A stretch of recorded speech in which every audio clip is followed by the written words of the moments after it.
Alright guys, in the last video you saw that we pretty much blew up the LS2 in the Corvette behind me. And basically we did that, well I did that thinking that I have a stuck open injector, and what happened was that injector filled the cylinder full with fuel, fluid, a liquid, and then, you know, because I was testing my fuel system, I probably tested that system 5 or 6 times, and each time I tested it I put more and more fluid into that cylinder, and I think as soon as I started to crank it over, I never heard an explosion like I said in the last video. I just heard, like, it kind of started kind of funny, and then it just stopped after about 5 to 10 seconds of cranking. It never fired up. So in that 10 seconds, I think we destroyed the piston. So what we're going to do today is actually diagnose. I'm going to take that injector off, and we're going to test the injector. I have a theory that that injector is stuck open. So what I should be able to do is pressurize some fluid to go through there without applying any electricity, and I'm fully expecting that fluid to fly out at the end of it, like I said, without activating the injector, without any power.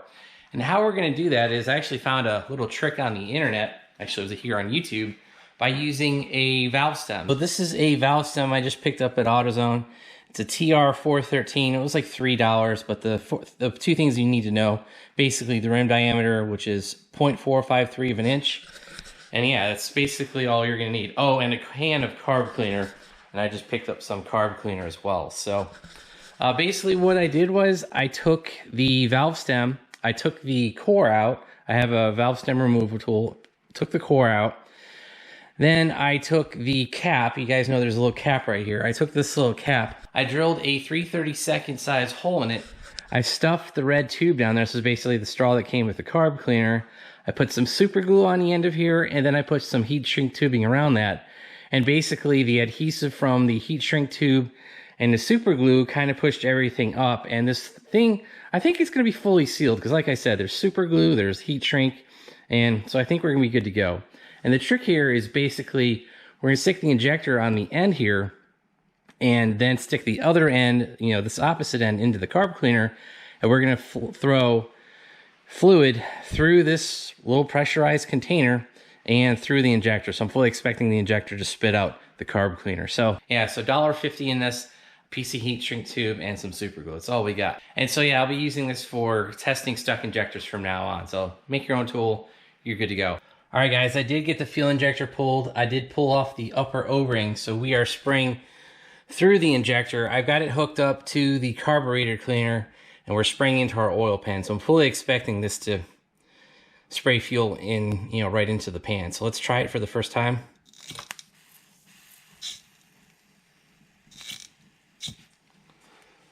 Well, that didn't go as expected.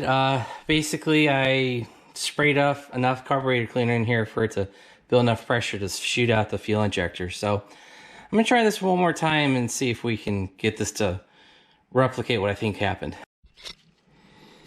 All right, let's try spraying it again. Well, that obviously wasn't the issue. All right, guys, I was able to fire off the injector by hooking it up to a battery.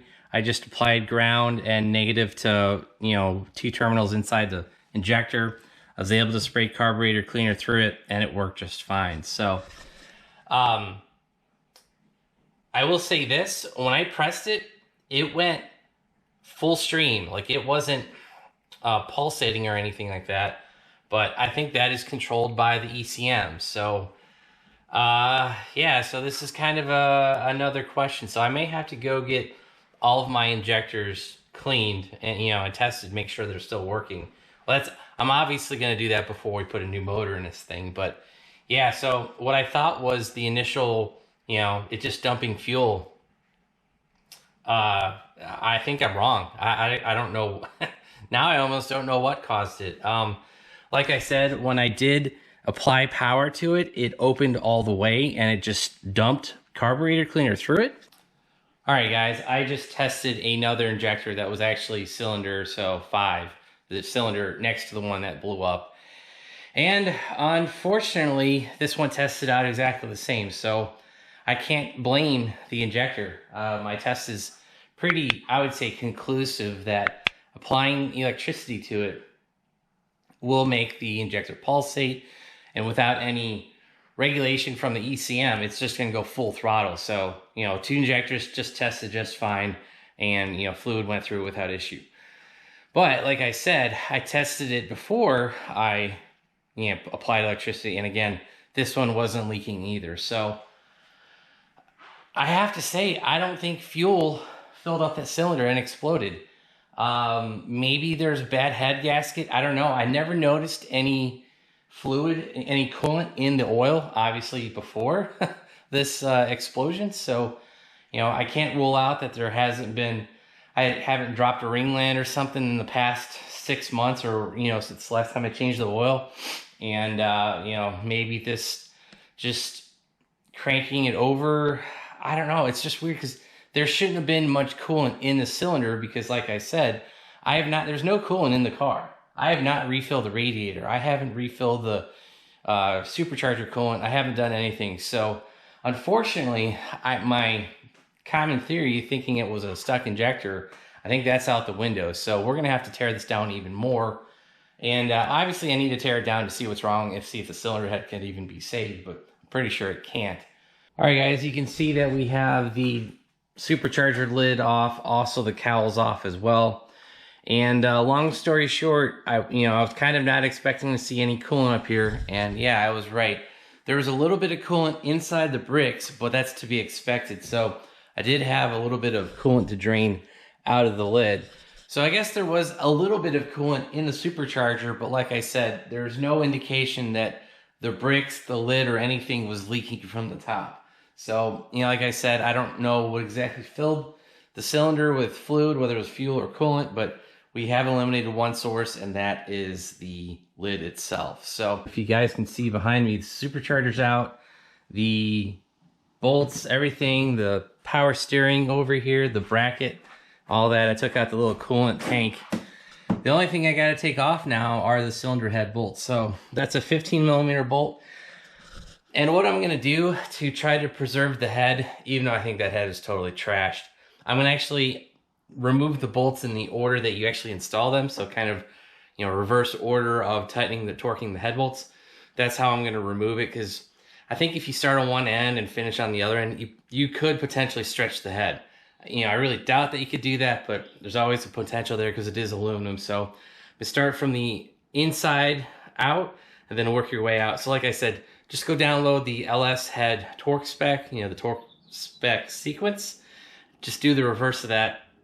And like I said, we're basically going to start from the middle, work our way out. Oh, and the other thing I wanted to say, I have not found any major chunks in the supercharger, the intake, the throttle body. That's all been clean. There's some stuff, it just looked like dirt and debris inside the cylinder heads. That's all I've found so far. So maybe when this thing exploded, the intake valve was closed and nothing kind of, you know, backdrafted through the motor into the supercharger. Because like I said, I took that thing apart and it's pretty much 100% clean. There's a little bit of dirt in it, but, you know, nothing major. So, all right, guys, I got some good news and I got some bad news. So let's do the bad news first.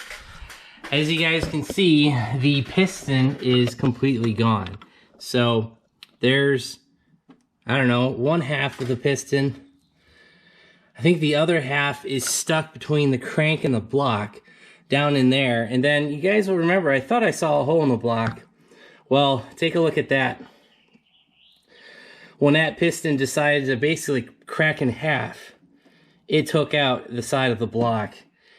And, I mean, I can see the liner, and then I can see the inside of the block too. So I think that thing's pretty screwed up. Yeah, you guys can see it probably goes in half an inch. But yeah, I mean, I literally can see the steel liner. I believe it's made out of steel. Yeah, it would have to be. I see the steel liner. Actually, that's kind of that rusty color. And then I see cast aluminum behind it. So yeah, this block is unfortunately toast. Kind of expected that, but yeah, so that's the block side of it. That's the bad news of the block. And obviously, here's the piston. Go in and grab half of the piston, but yeah, you guys can see it. It almost split right in half. That's kind of crazy. Yeah, you guys can see. So I've got one half of the wrist pin. The piston broke right in half. And yeah, so that dot faces forward. So the piston literally split almost right down the middle. So I don't know, you know, where it cracked or whatnot, but you know, that wrist pin failed. Whoa. Are you guys seeing what I'm seeing? I'm seeing a bolt in there. What in the hell is that from? Well, I think we just identified what the hell happened here. If you guys can see, that bolt is compressed. It's completely bent on this side, and you know, the flange is gone. And this is not a supercharger bolt. I had the old supercharger held down with ARP bolts, so this isn't from the supercharger. The only thing I can think of that this might be, I think this is a coil pack bolt. Yeah, like the size and shape of this, it looks like a coil pack bolt. Yeah, so I thought that was a coil pack bolt. If you guys look, it's longer. I don't know what the hell that's from. You know, it almost looks like an old LS2 coil pack bolt, not the LSA style, LS9 style that I switched to a long time ago. You know, I'll be honest, guys, I would have remembered hearing something fall down into the motor, so that's nuts. That definitely was below the cylinder head into the piston. The piston broke apart, and this bolt is bent. The other half of the piston has locked up the motor. I don't know if this bolt like went through here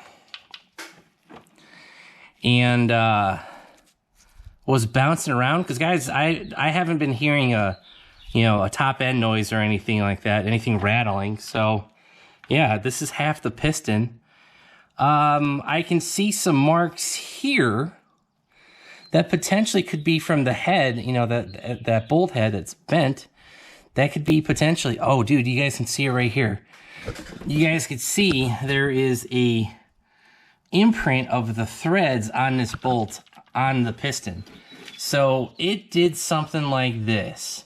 Yeah, so this bolt got wedged down in here. I guess on the compression stroke or whenever it went back up top, it hit, one of the valves hit probably, put pressure on this piston shattered. I had no idea the piston's only like, I don't know, a 1/4 inch thick. That shattered that half of the piston, and then this, I don't think this is the same, no. I think this is, you know, some chunk down here or something like that. But yeah, that bolt went in, you guys can actually see it, oh wow. Yeah, you can see where the bolt head bent. It shattered the piston blew up, and then somehow this whole movement put a hole in the block. I would have never expected a bolt fell into the motor somehow, caused all this problem. So here is the cylinder head. I just have it sitting in, you know, a tub because I don't want things leaking on the floor, but yeah, you definitely can see this bolt somehow magically made it through the valve. I'm guessing the intake valve. It rattled around. Yeah, there's like a hole here, a hole here.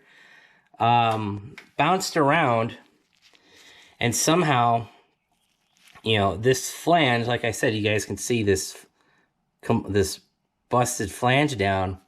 This flange compressed against the piston, pressed into the piston, and caused it to break in half.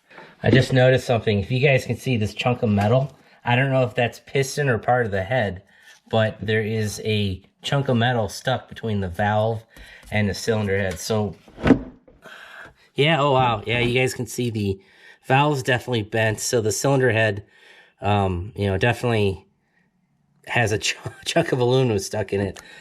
And guys, I'll be honest, I am 99% of the time very careful. I guess one rogue bolt, again, almost looks like a coil pack bolt. One rogue bolt can worm your way into a motor and cause it to explode. Well, the piston to explode. So, yeah, I guess lesson learned, be a little bit more organized. So I'm kind of actually at a crossroads here. I don't know if I try to save the cylinder head. I'm sure it can be decked. I'm sure the valves can be redone. I don't know about the damage, you know, in the combustion chamber. I'm not sure if that would even clean up. Again, I'm not even sure that would actually even cause a problem. It might not. I don't know if that can be smoothed out. There's not, I mean, there's some dings here and there, but it's not, you know, it's not like there's a chunk. Well, there's a little bit of a chunk there, but it's not like the cylinder head's cracked or anything like that. So maybe I try to save the cylinder head. I don't know. The problem is, guys, I've been looking for new cylinder heads, and like I said, I'm kind of at a crossroads here. I either go aftermarket, so like Texas Speed or Skaga Dickey or AFR, you know, I get, you know, some name brand heads, aftermarket casting, or I try to find the GM castings, but unfortunately, this is a GM Performance Parts CNC ported heads. You guys can see the CNC marks. I put these cylinder heads on the Corvette like almost 14 years ago. Yeah, it was 2010 when I put these in. So, actually it might have been 2011. But yeah, it's like 13, 14 years ago is when I put these cylinder heads on the car. They owe me nothing, you know. So, if I could get this one rebuilt for cheap, that would be great. But otherwise, a set of cylinder heads is going to be like $3 grand. That motor's screwed. Like, you know, like I said, I could see the internal webbing, the cast marks of the aluminum behind the steel liner. So there's no way we can save that. Or at least it's not worth our time trying to save that. So if I can get these cylinder heads saved, that would be one thing. I'm basically trying to find someone that engineered a heads cam package together with a 2650 and, you know, something that would work really well. But I don't know. It's just part of the journey. So maybe we're able to save the cylinder head. Maybe we're not. I need to contact my guy. I've got a lead on an engine shop that's not far from, you know, my North Charlotte area. So if he thinks we can save the cylinder head, we'll try it. And so yeah, because I'm an idiot, I cost myself an engine. Thankfully, the blower's fine. Nothing went through that, and honestly, we weren't cranking it long enough for anything to backfire to go through the motor. So yeah, so the top end of this motor is screwed. Oil pan is still good. It's not leaking or anything like that. But yeah, if you like this video, hit that like button. And so yeah, I do have a lead on a new motor, like I mentioned. If you guys want to see that video, hit that subscribe button, turn on your bell notifications. And so yeah, if you guys want to help me cover the cost of this new motor or whatever we're going to end up doing, make sure you check out the links down below. Those always help. And also make sure you check out our website, BonecrrusherSS.com. Any contribution that you guys make will go right back into this project. New motor, new cylinder heads, and new cams. We're going to buy all that stuff. And yeah, so I appreciate any help that you guys can do. So thanks, guys. Have a great one.